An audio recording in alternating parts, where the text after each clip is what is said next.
காவிரி நதிநீர் பங்கீடு மற்றும் மேகதாது உள்ளிட்ட விவகாரங்கள் குறித்து விவாதிக்க அனுமதி மறுப்பு. ஒன்றிய அரசின் பிடிவாத போக்கால் தொடர்ந்து முடங்கும் நாடாளுமன்றம், மக்களவை நாள் முழுவதும் ஒத்திவைப்பு.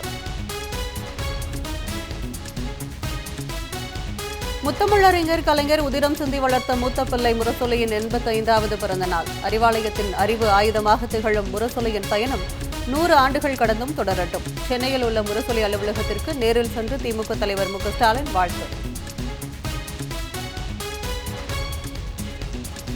தமிழ்தாய் வாழ்த்துக்கு முதலிடம் வழங்குவதை உறுதி செய்யும் அரசினர் தனி தீர்மானம். திமுக உள்ளிட்ட அனைத்து கட்சிகள் ஆதரவுடன் சட்டப்பேரவையில் ஒருமனதாக நிறைவேற்றம். தமிழ்தாய் வாழ்த்துக்கு சட்டப்பூர்வ அங்கீகாரம் வேண்டும் என்றும் திமுக வலியுறுத்தல். காவிரி நீர் மேலாண்மை ஆணையம் உத்தரவிட்ட பிறகும் தண்ணீர் திறக்காத கர்நாடக அரசுக்கு எதிராக வழக்கு. திமுக மற்றும் தமிழ்நாடு அரசு தொடர்ந்த மனுக்கள் மீது வருகிற 13ஆம் தேதி விசாரணை. உச்சநீதிமன்றம் அறிவிப்பு. ஒன்றிய பாஜக அரசை கண்டித்து அனைத்து தொழிற்சங்கங்கள் சார்பில் சாலை மறியல் போராட்டம். தொழிலாளர் மற்றும் விவசாய விரோத கொள்கைகளை கண்டித்து முழக்கம்.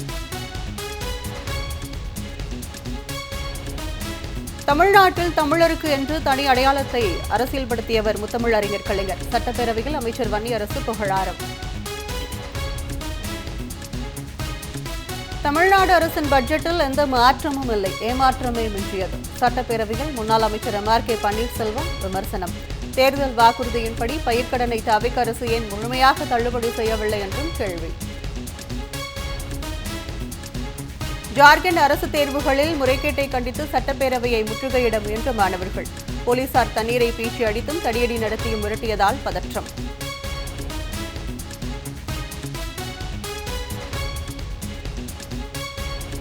திமுக ஆட்சியில் நெல் மூட்டைகள் உடனுக்குடன் கொள்முதல் செய்யப்பட்டு பாதுகாக்கப்பட்டன. நெல் சேமிப்பு கிடங்குகள் அதிக எண்ணிக்கையில் அமைக்கப்பட்டதாகவும் முன்னாள் அமைச்சர் சக்கரபாணி தகவல். சட்டப்பேரவையில் தவறான தகவல்களை அளித்த தவிக அமைச்சர் ரமேஷுக்கு கடும் கண்டனம்.